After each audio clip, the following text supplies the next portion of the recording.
इल्तुतमिश की सेना हस्म एक कल्ब या कल्ब ए सुल्तानी कहलाती थी। इल्तुतमिश ने कुतुब मीनार के निर्माण कार्य को पूरा करवाया। उसे मकबरा निर्माण शैली का जन्मदाता कहा जाता है। उसने दिल्ली में स्वयं का मकबरा भी बनाया। उसने बदायूं में हौज ए खास शमसी ईदगाह का भी निर्माण करवाया। मिन्हाज उस सिराज इल्तुतमिश का दरबारी कवि था। ठीक, मिन्हाज उस सिराज जो था वो इल्तुतमिश का दरबारी लेखक जो था। 1236 ईस्वी बामियान के विरुद्ध अभियान पर इल्तुतमिश बीमार हो गया, जिसके कारण उसे दिल्ली वापस आना पड़ा, जहां अप्रैल 1236 में उसकी मृत्यु हो गई और दिल्ली में उसी के द्वारा निर्मित मकबरे में दफनाया गया। ठीक है, अप्रैल 1236 में जो है इल्तुतमिश की मृत्यु हो गई और दिल्ली के उसी के द्वारा बनवाया गया मकबरे में जो है उसको दफनाया गया। तुर्क सरदारों ने सुल्तान से शासन का अधिकार छीनकर नायब ए मामलिकात को सौंप दिया। यह पद एतकिन को दिया गया। 1241 ईस्वी में मंगोलों ने पंजाब पर आक्रमण किया, तब तुर्की सरदारों ने बगावत कर बहराम शाह को बंदी बना लिया और 1242 में जो है उसकी हत्या कर दी गई। राजिया के बारे में जानने वाले 1236 से 1240 ईस्वी तक। इल्तुतमिश की मृत्यु के बाद रुकनुद्दीन फिरोज शाह अपनी मां शाह तुर्कान के सहयोग से गद्दी पर बैठा। शाह तुर्कान के अत्याचारों से परेशान होकर जन समूह द्वारा उसे अबदस्त किया गया और रजिया को सुल्तान बनाया। दिल्ली सल्तनत के इतिहास में रजिया एकमात्र महिला शासिका जो है बनी। वह प्रथम तुर्क महिला शासक बनी थी रजिया सुल्तान। रजिया ने पर्दा त्याग कर पुरुषों की भांति कोट व कुल्हा टोपी पहनना शुरू किया। रजिया ने एदगिन को बदायूं का इक़्तिदार एवं अल्तुनिया को तबरहिंद या भटिंडा का इक़्तिदार नियुक्त किया गया। अल्तुनिया ने 1240 ईस्वी में सरहिंद में विद्रोह कर दिया। अंततः रजिया ने अल्तुनिया से शादी कर ली। 13 अक्टूबर 1240 ईस्वी को मार्ग में कैथल के निकट कुछ डाकुओं ने रजिया व अल्तुनिया की जो है हत्या कर दी। रजिया की असफलता का मुख्य कारण तुर्की गुलामों की महत्वाकांक्षाएं थीं। मुइजुद्दीन बहराम शाह 1240 से 1242 ईस्वी। रजिया के तबरहिंद प्रस्थान करने के बाद तुर्क सरदारों ने इल्तुतमिश के तीसरे पुत्र बहराम शाह को सिंहासन पर बैठाया। अलाउद्दीन मसूद शाह 1242 से 1246। मसूद शाह इल्तुतमिश के पुत्र सुल्तान फिरोज शाह का पुत्र था। इसके शासन में समस्त शक्तियां नायब के पास थी। बलबन ने अमीर ए हाजिब का पद प्राप्त करके अपनी शक्ति बढ़ानी शुरू कर दी। जून 1246 ईस्वी में बलबन ने मसूद शाह को सिंहासन से हटा दिया। मसूद शाह की मृत्यु कारागार में हुई। ठीक है, आगे देखते हैं। नासिरुद्दीन महमूद के बारे में जानने वाले हैं। ठीक है, 1240 से 1266 ईस्वी तक। नासिरुद्दीन महमूद 10 जून 1240 ईस्वी को 16 वर्ष की अवस्था में सिंहासन पर बैठा। उसके सुल्तान बनने के समय राज्य शक्ति के लिए जो संघर्ष सुल्तान और उसके तुर्की सरदारों के मध्य चल रहा था वह समाप्त हो गया। नासिरुद्दीन के शासनकाल में समस्त शक्ति बलबन के हाथों में थी। 1249 में बलबन को उलूग खां की उपाधि प्रदान की और नायब ए मामलिकात का पद देकर कानूनी रूप से शासन के संपूर्ण अधिकार बलबन को सौंप दिए। 1266 ईस्वी में नासिरुद्दीन की मृत्यु होने पर बलबन ने स्वयं को सुल्तान घोषित किया और उसका उत्तराधिकारी बना। गयासुद्दीन बलबन 1266 से 1287 ईस्वी तक। बलबन इल्तुतमिश की भांति इल्बरी तुर्क था। उसने 20 वर्ष तक वजीर की हैसियत से तथा 22 वर्ष तक सुल्तान के रूप में शासन किया। रजिया के समय बलबन अमीर ए शिकार के पद पर था। बहराम के समय अमीर ए आकुर अश्वशाला का प्रधान बना। ठीक है, बलबन ने राजत्व सिद्धांत और सुल्तान के प्रतिष्ठा की स्थापना की। बलबन के राजत्व सिद्धांत की दो मुख्य विशेषताएं हैं। प्रथम, सुल्तान का पद ईश्वर के द्वारा प्रदान किया हुआ होता है और द्वितीय, सुल्तान का निरंकुश होना आवश्यक है। बलबन ने 40 तुर्क सरदारों के गुट की समाप्ति की। बलबन ने कई ईरानी परंपराएं जैसी सिजदा, भूमि पर लेटकर अभिवादन एवं पैबोस, सुल्तान के चरणों में चूमना प्रारंभ करवाई। बलबन ने जो है रक्त व लौ नीति का पालन किया। किसने रक्त व लौ नीति का पालन किसने किया? तो बलबन ने किया, याद रखिएगा। उसने ईरानी त्योहार नवरोज को भी जो है आरंभ किया। वह स्वयं को फिरदौस के शाहनामा में वर्जित अफरासियाब वंश का बताया था। बलबन ने एक पृथक सैन्य विभाग दीवान ए अर्ज की स्थापना की। बलबन ने जिल्ला इलाही ईश्वर की प्रतिबिंब की उपाधि धारण की थी। ठीक है। कैकुबाद और शमसुद्दीन की उम्र 1287 से 1290 ईस्वी। बलबन ने अपनी मृत्यु से पहले अपने बड़े पुत्र मोहम्मद के पुत्र कैखुसराव, ठीक है, को अपना जो है उत्तराधिकारी नियुक्त किया, लेकिन तुर्क सरदारों ने उसे मुल्तान का प्रांतीय शासक बना दिया। दिल्ली के कोतवाल फखरुद्दीन मोहम्मद ने एक षड्यंत्र के तहत बलबन के दूसरे पुत्र बुगरा खां के पुत्र कैकुबाद को सुल्तान बना दिया गया। कुछ समय बाद कैकुबाद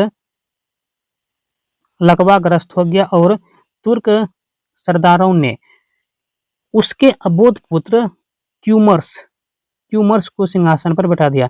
1290 में जलालुद्दीन खिलजी ने शमसुद्दीन क्यूमर्स की हत्या कर दी और एक नए खिलजी वंश की स्थापना की। ठीक है।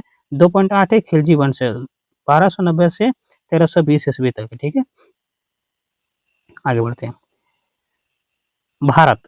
भारत आने से पूर्व खिलजी जाति अफगानिस्तान में हेलमंद नदी की घाटी के प्रदेश में रहती थी। दिल्ली के सिंहासन पर खिलजी वंश का आधिपत्य हो जाने से भारत में तुर्कों की श्रेष्ठता समाप्त हो गई। इसके साथ ही शासन में भारतीय और गैर तुर्क मुसलमानों का प्रभाव बढ़ गया। जलालुद्दीन फिरोज शाह खिलजी 1290 से 96 तक।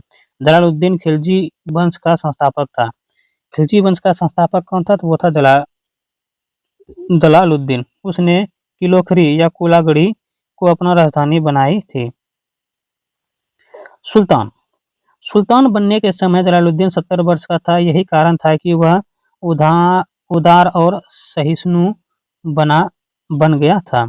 इसके शासनकाल में 3 प्रमुख विद्रोह हुए। कौन कौन से विद्रोह हुए? तो वो है मलिक छज्जू का विद्रोह, ताजुद्दीन कूची का षड्यंत्र, सीदी मौला का षड्यंत्र, जिसके बाद फांसी दे दी गई। जलालुद्दीन के समय सबसे महत्वपूर्ण घटना अलाउद्दीन का देवगिरी का आक्रमण था। रामचंद्र देवगिरी का शासक था। अमीर खुसरो और हसन देहलवी जलालुद्दीन के दरबार में रहते थे। 20 जुलाई 1296 को अलाउद्दीन के इशारे पर इख्तियारुद्दीन खुद द्वारा छल पूर्वक जलालुद्दीन का वध कर दिया गया। अलाउद्दीन खिलजी 1296 से 1316 ईस्वी। अलाउद्दीन के बचपन का नाम अली या गुरसफ था। सुल्तान बनने से पहले अलाउद्दीन अमीर ए तुजूब के पद पर था। 22 अक्टूबर 1296 को अलाउद्दीन ने दिल्ली में प्रवेश किया, जहां बलबन के लाल महल में अपना राज्याभिषेक करवाया और दिल्ली का सुल्तान बना और सिकंदर सानी की उपाधि धारण की। साम्राज्य विस्तार। अलाउद्दीन की आकांक्षाएं साम्राज्यवादी था। उत्तर भारत के राज्यों के प्रति उसकी नीति राज्य विस्तार की थी, जबकि दक्षिण भारत में वह राज्यों की अपनी अधीनता स्वीकार करवाया और वार्षिक लेकर ही संतुष्ट था। विजय अभियान। उत्तर भारत गुजरात, रणथंभौर, चित्तौड़, मालवा, धार, चंदेरी, सिवाना, जालोर। दक्षिण भारत देवगिरी, वारंगल, द्वार समुद्र, मलाबार। मलिक मोहम्मद जैसी की रचना पद्मावत के अनुसार अलाउद्दीन के चित्तौड़ अभियान के कारण वहां का शासक राणा रतन सिंह की पत्नी पद्मिनी को प्राप्त करना था। मलिक काफूर। अलाउद्दीन के दक्षिण भारत पर विजय प्रमुख श्रेय उसके नायब मलिक काफूर को उसने 1307 में सर्वप्रथम देवगिरी पर आक्रमण कर वहां के शासक रामचंद्र देव को पराजित किया। इसके बाद काफूर ने तेलंगाना पर आक्रमण किया। वहां के शासक प्रताप रुद्र देव ने आत्मसमर्पण कर मलिक कफूर को कोहिनूर का हीरा सौंपा, जिसे मलिक ने अलाउद्दीन को सौंपा। ठीक है।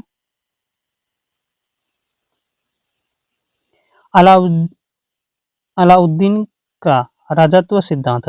अलाउद्दीन ने धर्म और धार्मिक वर्ग को शासन में हस्तक्षेप नहीं करने दिया। उसने खलीफा से अपने सुल्तान के पद को स्वीकृति लेने की आवश्यकता नहीं समझी। इस प्रकार उसने शासन में न तो इस्लाम के सिद्धांतों का सहारा लिया, न उलेमबर्ग की सलाह ली और न ही खलीफा के नाम का सहारा लिया। अलाउद्दीन निरंकुश राजतंत्र में विश्वास करता था। प्रशासनिक व्यवस्था। अलाउद्दीन व्यक्ति की योग्यता पर बल देता था। उसने गुप्तचर विभाग को संगठित किया। इस विभाग का मुख्य अधिकारी बरीद ए मुमालिक था। अलाउद्दीन का जो है मंत्री परिषद के बारे में जानेंगे। दीवाने वजारत वजीर या मुख्यमंत्री। दीवाने ईसा शाही आदेशों का पालन करवाया। दीवाने आरिज सैन्य मंत्री। दीवाने रसलता विदेश विभाग। राजस्व कर एवं लगान व्यवस्था। अलाउद्दीन ने लगान या खराज पैदावार का 1/2 भाग निर्धारित किया। वह पहला सुल्तान था जिसने भूमि को नापकर लगान वसूल करना आरंभ किया। इसके लिए बिस्वा एक इकाई माना गया। वह लगान को गल्ले के रूप में लेना पसंद करता था। अलाउद्दीन ने 2 नए लगान लगाए, मकान कर घरई एवं चराई कर चरई। ठीक है। अपनी व्यवस्था को लागू करने के लिए अलाउद्दीन ने एक पृथक विभाग दीवान ए मुस्तखराज स्थापित किया।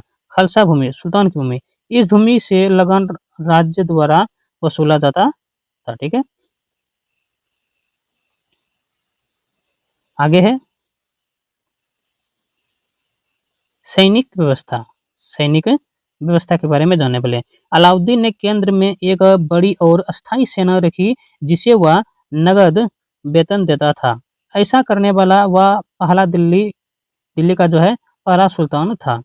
केंद्र में अनुभवी सेनानायक थे जिन्हें कोतवाल कहा जाता था। सेना की इकाइयों का विभाजन 1000, 100 और 10 पर आधारित था, जो खानों, मलिकों, अमीरों और सिपहसालारों के अंतर्गत थे। 10,000 की सैनिक टुकड़ियों को तुमन कहा जाता था। अलाउद्दीन ने सैनिकों की हुलिया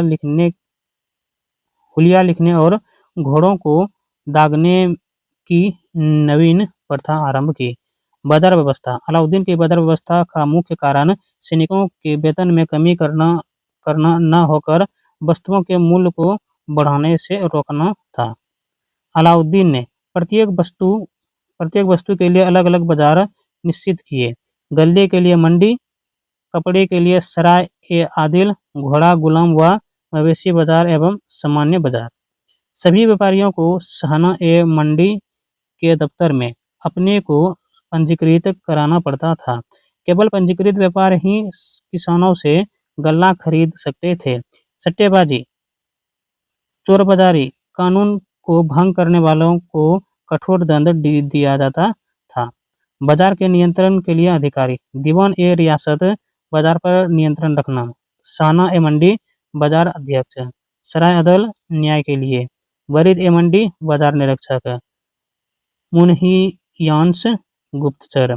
बहुमूल्य वस्तुओं को खरीदने के लिए दीवान रियासत या सहना ए मंडी की आज्ञा लेनी पड़ती थी।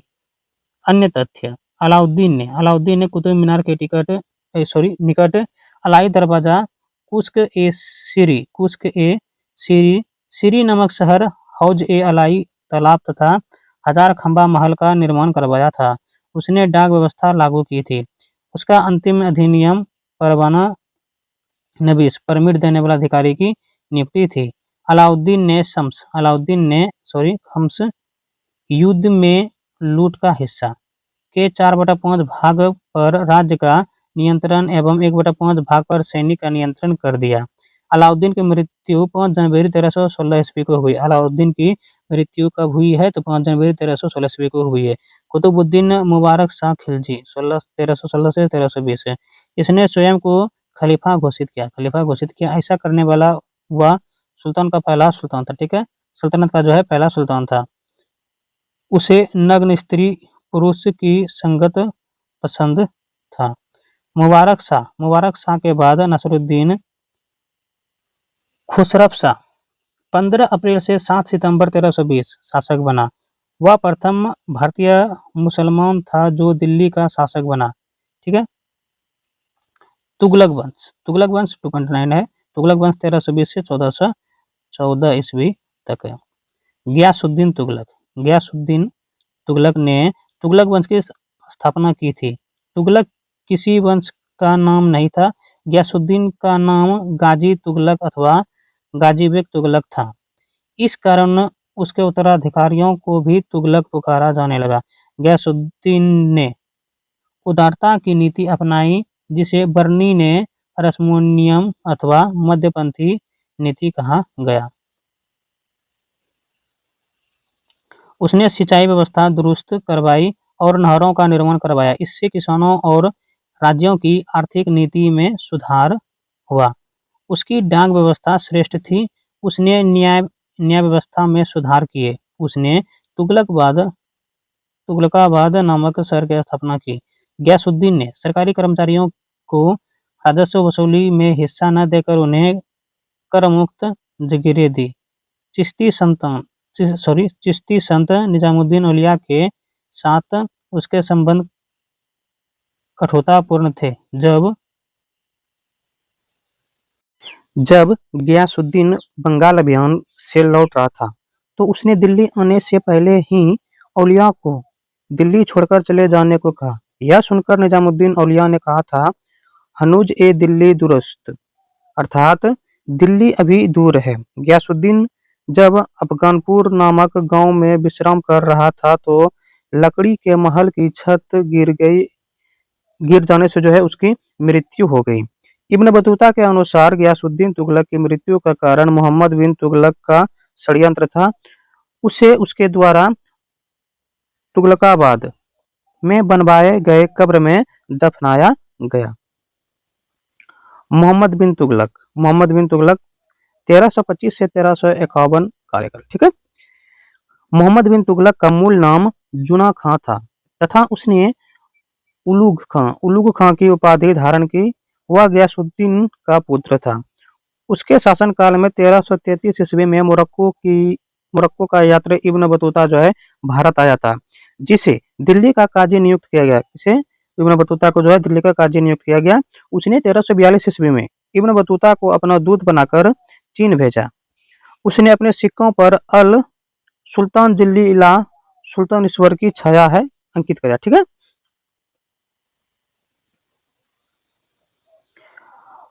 उसके शासनकाल में साम्राज्य 23 प्रांतों में बटा हुआ था। कश्मीर और आधुनिक बलूचिस्तान को छोड़कर पूरे हिंदुस्तान दिल्ली सल्तनत के जो है नियंत्रण में था। प्रशासनिक परिवर्तन।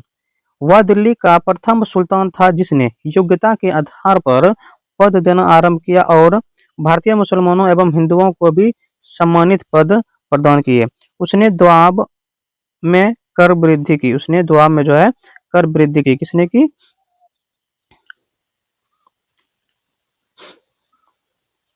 मोहम्मद बिन तुगलक ने।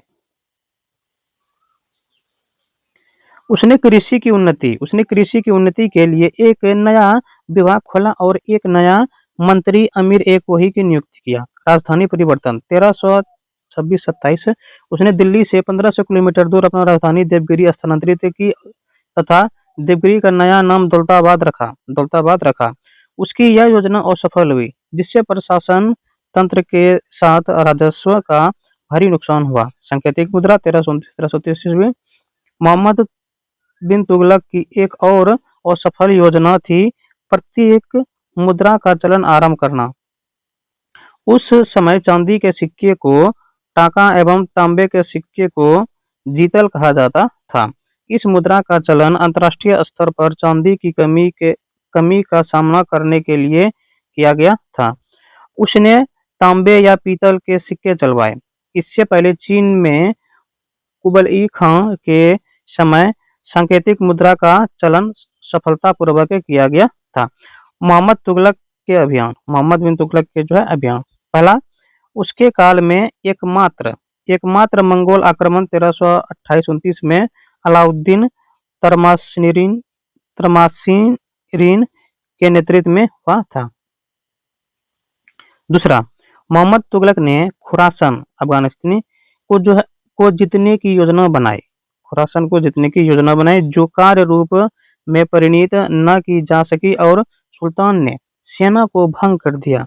मोहम्मद बिन तुगलक ने 1337-38 ईस्वी में कुराचिल अभियान किया, जिसका उद्देश्य उन पहाड़ी राज्यों को अपना अधीन में लाना था जहां अधिकांश विद्रोहियों को शरण प्राप्त होती थी। यह स्थान आधुनिक हिमाचल प्रदेश के कुमायूं जिले में था।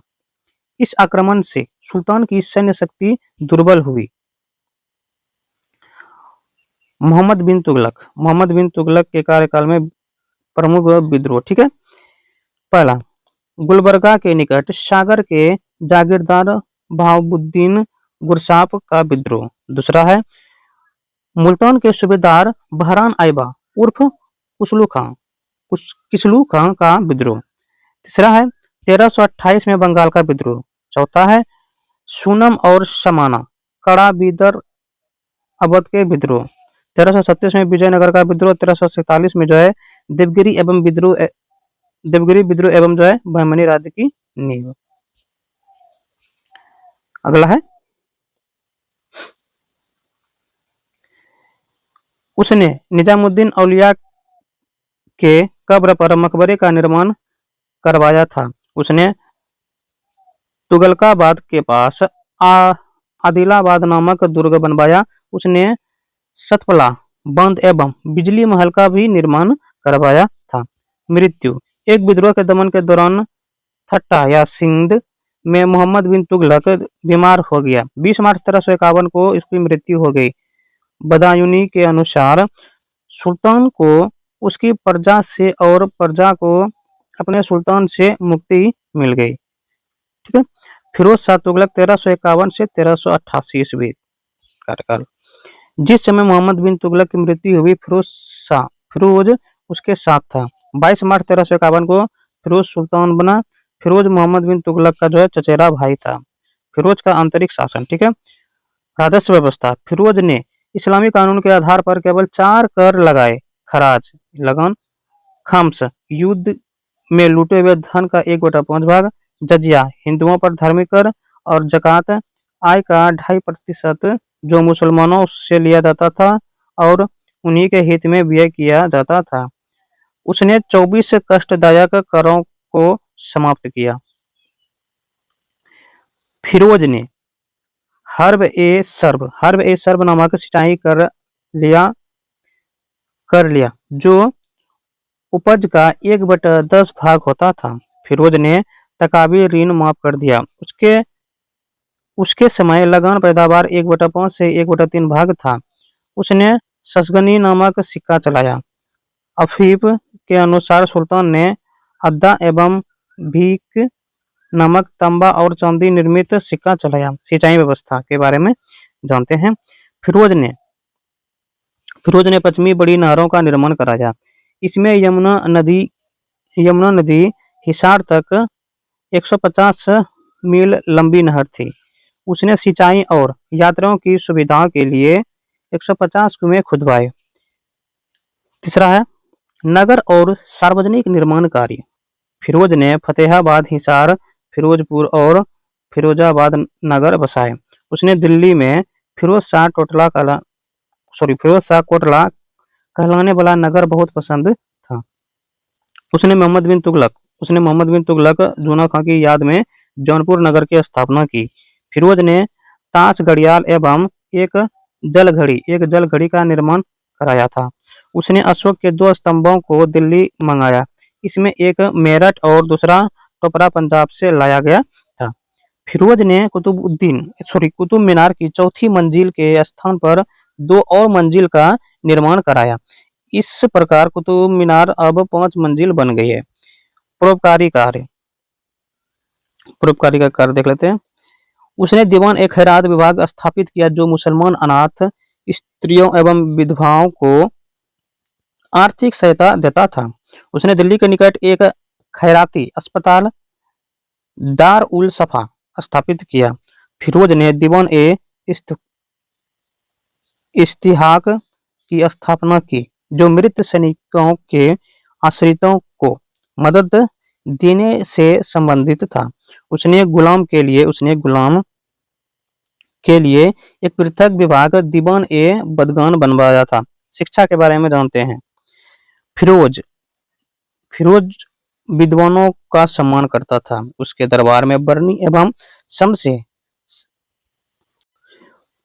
उसके दरबार में जो है बरनी एवं शमसे सिराज अफीफ जैसे जो है विद्वान निवास करते थे। प्रमुख पुस्तकें व लेखक, ठीक है। पुस्तक है फतवा ए जहांदारी, लेखक इसके हैं बरनी। तारिक ए फिरोज शाही, बरनी लेखक है। तारिक ए फिरोज शाही, शम्स ए सिराज अफीफ, ये लेखक है। फतुहात ए फिरोज शाही, फिरोज शाह तुगलक आत्मकथा है, ठीक है। आगे बढ़ते। उसने ज्वालामुखी मंदिर के पुस्तकालय से प्राप्त 138 ग्रंथों से कुछ का फारसी में अनुवाद करवाया, जिसमें एक का नाम दिलाइले फिरोज शाही था जो नक्षत्र विज्ञान से संबंधित था। धार्मिक नीति के बारे में जानते हैं। फिरोज ने राज्य के शासन व्यवस्था में इस्लाम के कानून और उलेमा वर्ग को जो है प्रधानता दी। वह सूफी संत बाबा फरीद का अनुयायी था। वह बहुसंख्यक हिंदुओं के प्रति कठोर था। फिरोज ने खलीफा के दो बार अपने सुल्तान के पद की स्वीकृति ली और अपने ही खलीफा का नायब पुकारा। आगे है कुछ अन्य तथ्य के बारे में जानते हैं। आधुनिक इतिहासकार एल्फिंस्टन ने फिरोज को सल्तनत युग का अकबर कहा है। फिरोज की मृत्यु सितंबर 1388 में हुई। नसरुद्दीन महमूद 1394 से 1412 ईस्वी, ठीक है। यह तुगलक वंश का अंतिम शासक था। उसका शासन दिल्ली तक ही सीमित था। इसके शासनकाल में मंगोल तैमूर लंग ने 1398 में भारत पर आक्रमण किया। नसीरुद्दीन की मृत्यु 1412 ईस्वी में हुई, जिसके बाद तुगलक वंश का शासन जो है समाप्त हो गया, ठीक है। 1412 में दौलत खान लोधी सुल्तान बना, परंतु खिज्र खान ने दिल्ली पर आक्रमण किया और उसे परास्त कर दिया। स्वयं 1414 में दिल्ली सिंहासन पर बैठकर एक नवीन राजवंश सैयद वंश की स्थापना की, ठीक है। सैयद वंश का कार्यकाल है 14 ईस्वी से 1451 ईस्वी तक, ठीक है। आगे बढ़ते हैं। सैयद वंश का संस्थापक खिज्र खां था, ठीक है। 1414 ईस्वी से 1421 ईस्वी तक, ठीक है। उसने सुल्तान की उपाधि ग्रहण नहीं की, बल्कि रैयत ए अला की उपाधि से ही संतुष्ट था। वह तैमूर के पुत्र शाहरुख के निरंतर भेंट और राजस्व भेजता था। उसने कई वर्षों तक शाहरुख के नाम का खुतबा भी पढ़ा। उसकी मृत्यु 20 मई 1421 को दिल्ली में ही हो गई। खिज्र खान ने अपने पुत्र मुबारक शाह 1414 ईस्वी से 1434 ईस्वी तक को जो है अपना उत्तराधिकारी घोषित किया, जिसने शाह की उपाधि धारण की। उसने अपने नाम के सिक्के चलाए। उसने यमुना के किनारे मुबारकाबाद बसाया। उसने तत्कालीन विद्वान यहया सरहिंदी को संरक्षण प्रदान किया, जिसने उस समय के इतिहास तारिक ए मुबारक शाही को लिया। मुबारक शाह सैयद शासकों में युगतम शासक था। इस वंश का अंतिम शासक अलाउद्दीन आलम शाह था, ठीक है। बहलोल लोदी ने 1451 में उसे अबदस्त कर दिल्ली पर लोदी वंश की स्थापना की। सैयद लोदी सैयद वंश का जो है शासन केवल 37 वर्ष रहा। याद रखिएगा, सैयद वंश का शासन केवल 37 वर्ष रहा। 2.11 है, ठीक है। लोधी वंश 1451 से 1526 तक कार्यकाल था। बहलोल लोदी ने दिल्ली में लोधी वंश की स्थापना की। मध्यकालीन भारत में प्रथम अफगान राज्य की स्थापना लोदियों ने ही की थी। बहलोल लोदी कार्यकाल इसका था 1451 से 89 तक, ठीक है। दिल्ली की गद्दी पर बैठने वाला प्रथम अफगान शासन बहलोल लोदी था। वह बहलोल शाह गाजी नाम से दिल्ली के सिंहासन पर बैठा। वह अफगानों की एक महत्वपूर्ण शाखा साउखेल से संबंधित था। उसकी महत्वपूर्ण सफलता जौनपुर राज्य की दिल्ली सल्तनत में मिलाना था। जौनपुर राज्य को जो है दिल्ली सल्तनत में मिलाना था। बहलोल ने बहलोली सिक्के चलाए जो अकबर के पहले तक उत्तर भारत में विनिमय का मुख्य साधन बना रहा। वह अमीरों को मसनद ए अली पुकारता था। उसका अंतिम आक्रमण ग्वालियर पर हुआ। ग्वालियर से वापस आते हुए जलाली के निकट 1489 में उसकी मृत्यु हो गई, ठीक है। सिकंदर लोदी कार्यकाल 1489 से 1517। बहलोल की मृत्यु के बाद उसका पुत्र निजाम खां सुल्तान सिकंदर शाह के नाम से 17 जुलाई 1489 को दिल्ली का शासक बना। उसने आगरा का नवीन नगर बसाया जहां बादलगढ़ का किला का निर्माण करवाया। 1506 ईस्वी में आगरा सिकंदर लोदी की राजधानी बनी। सिकंदर लोदी गुलरुखी के उपनाम में फारसी में कविताएं लिखता था। उसके समय में गायन विद्या एक श्रेष्ठ ग्रंथ लज्जत ए सिकंदर शाही की रचना हुई। उसने एक आयुर्वेदिक ग्रंथ का फारसी में अनुवाद कराया जिसका नाम फरहिंदे सिकंदरी रखा गया। उसने नाप के लिए पैमाना गज ए सिकंदरी प्रारंभ किया जो 30 इंच का होता था। सिकंदर ने अनाज पर जकात लेना बंद करवाया, ठीक है। आगे उसने ब्राह्मणों से जजिया कर लेना पुनः प्रारंभ किया। किससे? ब्राह्मणों से। उसने ब्राह्मणों से जजिया कर लेना पुनः प्रारंभ किया। उसने नगरकोट के ज्वालामुखी की मूर्ति को तोड़कर उसके टुकड़ों को मांस तोलने के लिए कसाईयों को दे दिया। उसने मुहर्रम में तजिया निकालने का भी बंद करा दिया था और मुस्लिम स्त्रियों को पीरों और संतों की मज़ारों पर जाने से रोक दिया था। सिकंदर लोदी की मृत्यु 21 नवंबर 1517 ईस्वी को आगरा में हुई। इब्राहिम लोदी सिकंदर लोदी का जो है पुत्र था जो लोदी वंश का अंतिम शासक था। प्रमुख अफगान सरदार दौलत खान लोदी पंजाब के सूबेदार और इब्राहिम लोदी का चाचा आलम खान ने इब्राहिम की सत्ता को समाप्त करने का उद्देश्य से काबुल के शासक बाबर को भारत पर आक्रमण करने के लिए आमंत्रित किया। 21 अप्रैल 1526 ईस्वी को बाबर और इब्राहिम लोदी के बीच पानीपत का प्रथम युद्ध हुआ जिसमें इब्राहिम की पराजय हुई और वह युद्ध स्थल में मारा गया। इब्राहिम लोदी की मृत्यु से लोदी वंश एवं दिल्ली सल्तनत समाप्त हुआ और भारत में मुगल सत्ता की स्थापना हुई। अमीर खुसरो के बारे में जानेंगे अब। अमीर खुसरो का जन्म 1253 ईस्वी में उत्तर प्रदेश के एटा जिले के पटियाली नामक स्थान पर हुआ था। उसका पूरा नाम था अबुल हसन यमनुद्दीन खुसरो। उसने कुल 9 सुल्तानों का शासनकाल देखा। वह निजामुद्दीन औलिया का शिष्य था। अमीर खुसरो ने खड़ी बोली के विकास में महत्वपूर्ण भूमिका निभाई। उसने फारसी काव्य शैली सबक ए हिंद या हिंदुस्तानी शैली को जन्म दिया। वह स्वयं को तोता ए हिंद कहता था। अमीर खुसरो ने भारतीय बीना और ईरानी तंबूरे को मिलाकर सितार बनाया, ठीक है।